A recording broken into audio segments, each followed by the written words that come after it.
कपड़े धोने वाली बहू। शादी के पहले से ही विभा को कपड़े धोने का बड़ा शौक था। कभी नल के नीचे तो कभी तालाब के पास। अरे मेरी नीली वाली लुंगी नहीं दिख रही है।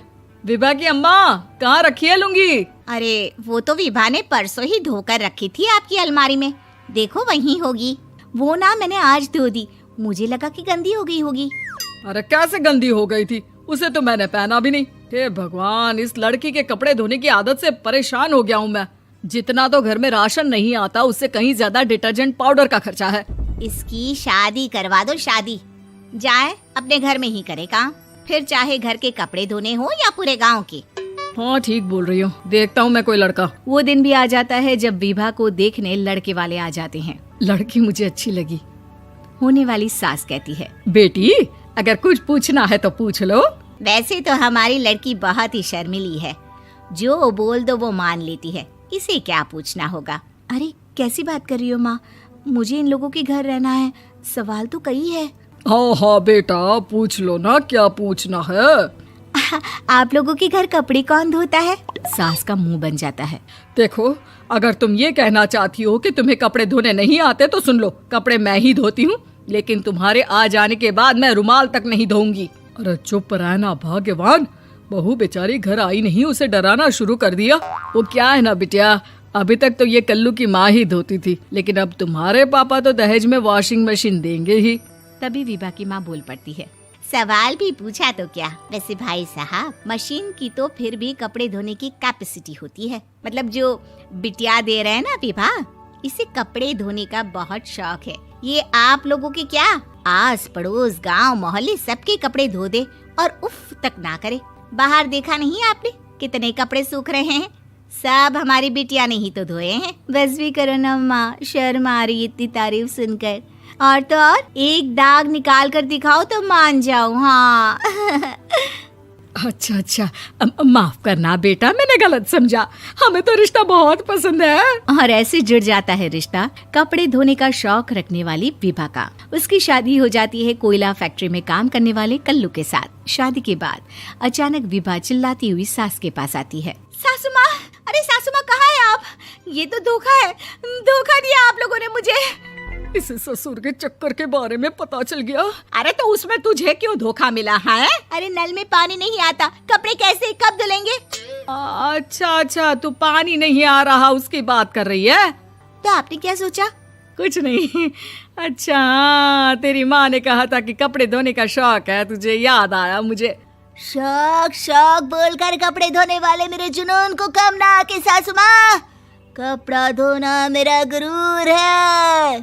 तभी पति भी वहाँ आ जाता है। अभी मैंने इसे सनी देओल की फिल्म दिखाई है, उसी के डायलॉग मार रही है माँ। अच्छा सुन, साफ बता रही हूँ, पानी सुबह 4 से 6 और शाम को 10 से 12 आता है, समझी? विभा टाइमिंग सुनकर हैरान हो जाती है। ये क्या भूतों का मोहल्ला है? सुबह 4 बजे उठकर कौन कपड़े धोता है? 4 बजे टंकी में पानी जाता है, फिर सारा दिन धोना ना, किसने मना किया? अरे कैसी बात कर रही हैं? 200 लीटर की टंकी में कितने कपड़े धो लूंगी मैं? सुबह ही उठ जाऊंगी मैं। अब क्या था, विभा सुबह 4 से लेकर रात के 12 बजे तक कपड़े ही धोती रहती। एक रोज सास पड़ोस से निकलकर कहीं जा रही होती है कि साथ वाली कहती है, हाँ कल्लू की माँ, जरा ये बताओ कि 2 साड़ी है, 2 ब्लाउज और एक पेटीकोट और एक नाड़े वाला लंबा कच्छा। हाँ तो? अरे तो क्या, कितना लोगी धुलाई ये बताओ। धोबन दिख रहे हैं हम क्या? हमारे पति सरकारी नौकरी से अभी रिटायर हुए हैं और बेटा सुपरवाइजर है कोयला फैक्ट्री में। धोबन समझ रखा है हमें? हाय रे कल्लू की अम्मा, माफ कर दो, वो तो मोहल्ले में यही सब बता रहे थे कि तुमने बहू को कपड़ा धुलवाने के काम में लगा दिया है। सास को पड़ोसन की बात सुनकर गुस्सा आ जाता है। वो घर पहुंचती है जहां घर के बाहर ही इतने सारे कपड़े सूख रहे होते हैं जितने कि किसी धोबन के घर पर। अरे ओ कल्लू की दुल्हन, बाहर निकल। माँ जी यहीं आ जाओ, बाथरूम में चादर धो रहे हैं हम। अरे अभी हम धोते हैं, तुमको बाहर निकलो। ये आस पड़ोस वाले बोल रहे हैं कि हम बहू से कपड़े धुलवा कर उसे कपड़ा धोने वाली बना दिए हैं। अरे छोड़ो ना माँ जी, किन लोगों की बातों में आती हो?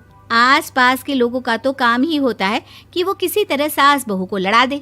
बहू सारे घर के कपड़े धोती है, ये क्या कम है? बोलिए। सास को भी लग जाता है कि वो बहू का ये सनकीपन नहीं छुड़वा सकती, इससे अच्छा है कि खुद ही चुप हो जाए।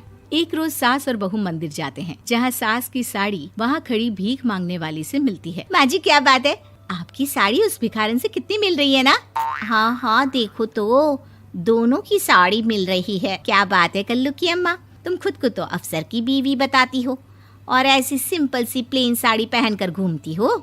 सिंपल और प्लेन नहीं है ये साड़ी। तो क्या सोने के धागे से फूल बने हैं?